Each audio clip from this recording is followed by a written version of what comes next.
আচলতে আমি সন্ধিয়া পৰত যি শুনা পাইছোঁ কেইটামান বজাত শুনা পাইছা?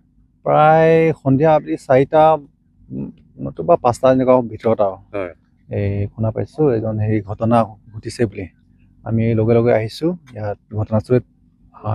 আহি পোৱা সময়ত দেখিছোঁ যে ট্ৰেক্টৰখন পাল্টি খাই গৈছে আৰু মানুহ জেমছন ইংলেং নামৰ ব্যক্তিজন থিতাতে মৃত্যু ঘটিল আৰু সেই ট্ৰেক্টৰতে আছিলে। এজন ড্ৰাইভাৰ আছিলে নেকি? ড্ৰাইভাৰ হয়। আপোনালোকে কেনেকে গম পাইছে? ইয়াৰ পৰা কোনোবা কৈছে? কোনোবা গাঁৱতে জনাইছে আৰু আমিও মানে আজি কামত ইয়াৰ গাঁৱত থকা নাই, আমি বাঁহ কাটিব গৈছোঁ লাঙিপি নামৰ জেগাত। তাৰপৰা উভতি আহোঁতে আমি আনলোড কৰি আছিলে ঘৰতে, আৰু কোনোবা এজন ফোনত জনাইছে আৰু আমাক মানে কি ঘটনা এনেকুৱা ঘটিছে বুলি। আমি 3-4জন বন্ধুবৰ্গক মাতি পেলাই ইয়াত ঘটনাস্থলীত উপস্থিত হৈছোহি, আৰু তাৰপিছত দেখিছোঁ মানুহজন মানে নাই আৰু ইয়াত থকা মানুহ কেইজনমান কৈছে আৰু নাই বুলি কৈছে। আমি লগে লগে ওলোৱাৰ ব্যৱস্থা কৰিছোঁ আৰু আমি ট্ৰেক্টৰখনত ঠেলি সিঁচি কৰি পেলাই ডেড বডিটো ওলাই দিছোঁ আৰু যেনে তেনেকৈ। আচলতে আমি সন্ধিয়া পৰত যি শুনা পাইছোঁ কেইটামান বজাত শুনা পাইছা?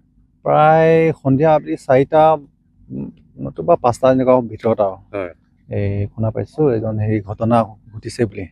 আমি লগে লগে আহিছোঁ ইয়াত ঘটনাস্থলীত।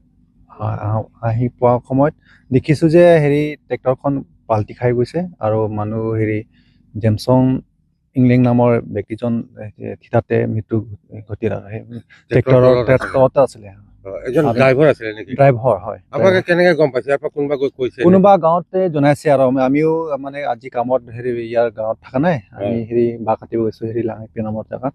তাৰপৰা উভতি আহোঁতে আমি বাঁহ আনলোড কৰি আছিলে ঘৰতে, আৰু কোনোবা এজন ফোনত জনাইছে আৰু আমাক মানে কি ঘটনা এনেকুৱা ঘটিছে বুলি। আমি 3-4জন বন্ধুবৰ্গক মাতি পেলাই ইয়াত ঘটনাস্থলীত উপস্থিত হৈছোহি, আৰু তাৰপিছত দেখিছোঁ মানুহজন মানে নাই আৰু ইয়াত থকা মানুহ কেইজনমান কৈছে আৰু নাই বুলি কৈছে। আমি লগে লগে ওলোৱাৰ ব্যৱস্থা কৰিছোঁ আৰু আমি ট্ৰেক্টৰখনত ঠেলি সিঁচি কৰি পেলাই ডেড বডিটো ওলাই দিছোঁ আৰু যেনে তেনেকৈ।